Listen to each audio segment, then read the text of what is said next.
Hey YouTubers, it's Charlie. This is going to be my episode 6 Q&A video talking all about Coldhands, Mad Queen, Daenerys, everybody wondering if Daenerys is turning into the Mad Queen. So just careful for spoilers if you haven't seen the episode yet. A lot of Coldhands, a lot of Lady Stoneheart. There was even some Euron Greyjoy stuff that I didn't mention in my Brienne video that George R. R. Martin released, so I'll talk about that at the end of this video. It's unrelated to what's happening on the TV show right now, other than Euron is a villain in the story for Yara right now, but it seems like the books are going to be turning him into a villain on a much bigger scale.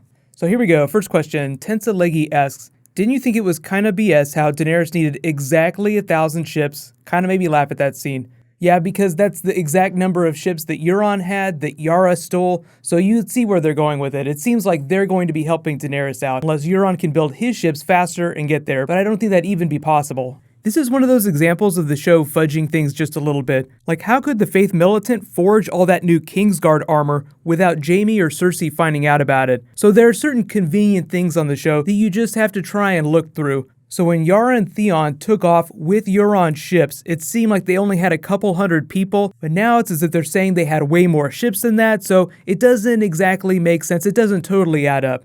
Next question, Busiswe asks, is drinking rabbit blood a normal thing in these conditions, or is it supposed to be like Jojen paste from the books?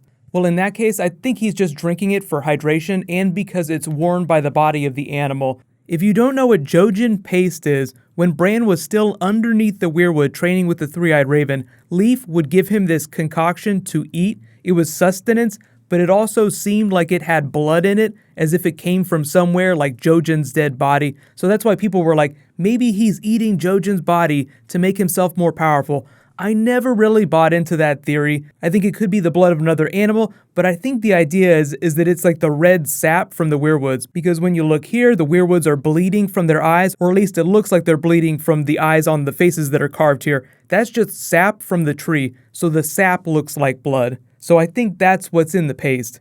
Next question, Sophie asks, do you think that Tommen will be the Faith Militant's champion for Cersei's trial by combat? I'm not expecting that, but it would be a huge WTF. The leading tinfoil theory is that we're going to wind up with Clegane Bowl, but there could be some giant WTF twist where Tommen is forced to fight. I don't even know if there's precedent for that. I don't think a king has ever been called to fight in trial by combat himself. Usually if the king's involved in a situation like this, he's choosing someone else to fight for him. But there's another big twist. We could see a 7-way trial by combat because of the 7-pointed star. If you've never heard of it, a 7-way trial by combat is exactly like it sounds. It's 7 on 7. It's a big part of the Dunk and Egg series, so we might end up seeing that on the TV show, but I think we're really all hoping for Clegane Bowl. Next question, Tobias asks, any chance for Lady Stoneheart? Well, George R. R. Martin actually said at the book convention this weekend that they've cut her out of the show, so I'm assuming he's not lying, which means no Lady Stoneheart. If you don't know why everyone's asking about Lady Stoneheart recently, it's because we're going to the Riverlands. That's where she shows up in the books, so everyone's like, oh, if we're going to be getting the Brotherhood without banners coming back, does that mean that Lady Stoneheart's coming? So based on what George R. R. Martin says, I'm assuming not. Next question, Miriam asks, I think that Kevin Lannister's up to something. He stood by and let Tommen dismiss Jaime from the Kingsguard, sending him off to Riverrun, maybe because Lancel is his son, and he's very close to the High Sparrow and the Faith Militants. I think that's definitely what's going on. He's just trying not to let things go sideways. He's trying to help the kingdom. He wants stability in the kingdom, and all this craziness is happening in King's Landing, so he doesn't want to make things worse, and he wants his son back. So being Hand of the King, he's kind of between a rock and a hard place right now. The rock being Tommen's brain, and the hard place being the High Sparrow. Next question, Ethicus asks, so if Sansa's the head of House Stark, does that mean she's able to legitimize Jon Snow so that he would become Jon Stark?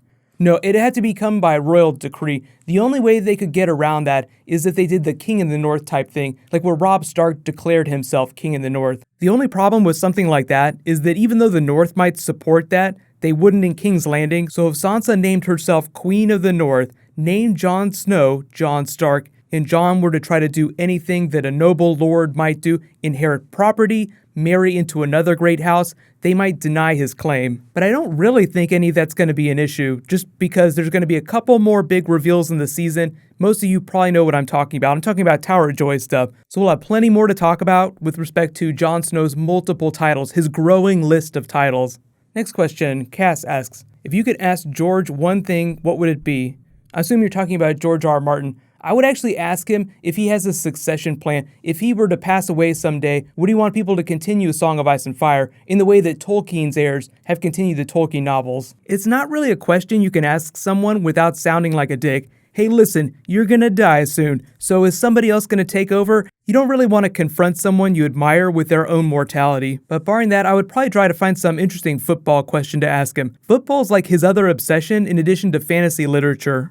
Next question, Bobby asks, did you know the words "burn them all" were said during Bran's flashback while the White Walkers were on screen and the Night's King grabbed Bran's arm? Is that confirmation that we'll have White Walkers versus dragons in the end?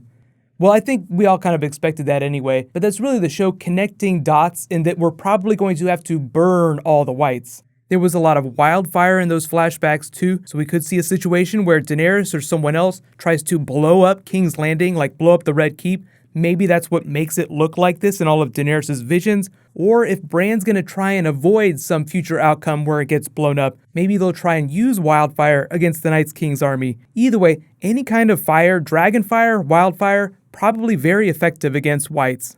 Next question. Noreen asks, do you think that Daenerys will become the Mad Queen like her father, as it seems like she's becoming increasingly more bloodthirsty than freedom-thirsty? I think that she's definitely ready to go to Westeros, so that's why it seems like she's more bloodthirsty. Like she's done trying to bargain, and she's ready to conquer.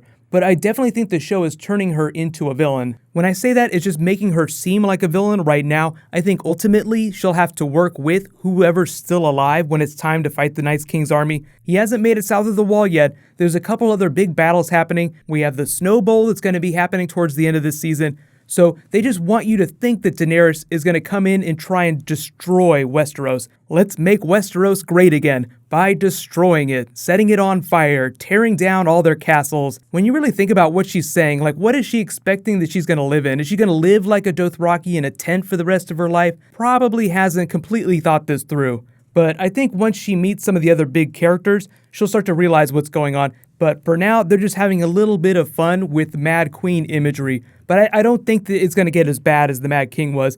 Thank you so much for submitting questions, though. These are always a ton of fun to do. Here's some Coldhands stuff. I just wanted to clarify a little bit. George R. Martin, unfortunately, didn't specify anything between show hands and the book Coldhands. So I think based on what Leaf says in the books, just Coldhands being this ancient person, she actually says that he's very, very old, that he's definitely not Benjen in the books, but he is a brother of the Night's Watch because he addresses Samwell as brother. That's probably because he used to be a brother of the Night's Watch.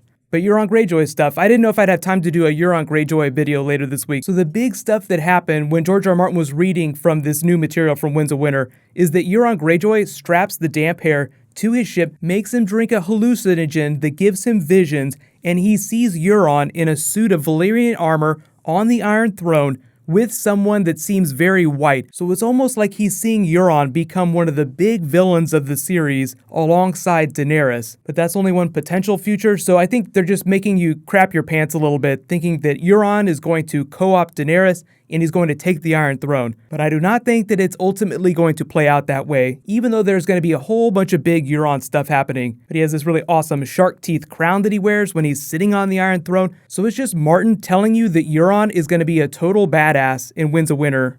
What's going to happen next is I'll be posting a Guardians of the Galaxy 2 video. There was just a big announcement on the villain. Let me know if there's any specific Game of Thrones bonus video you guys want this week. Just let me know in the comments. There'll be at least one more bonus video before my episode 7 video. And giveaway time. Congratulations to this week's giveaway winner, Tyler Leach. You win a $20 Amazon gift card. Be sure to private message me on the back end of my channel so I can get your contact details. That's just on the About page. So while you guys wait for my next video to post, you can click here for my episode 6 video.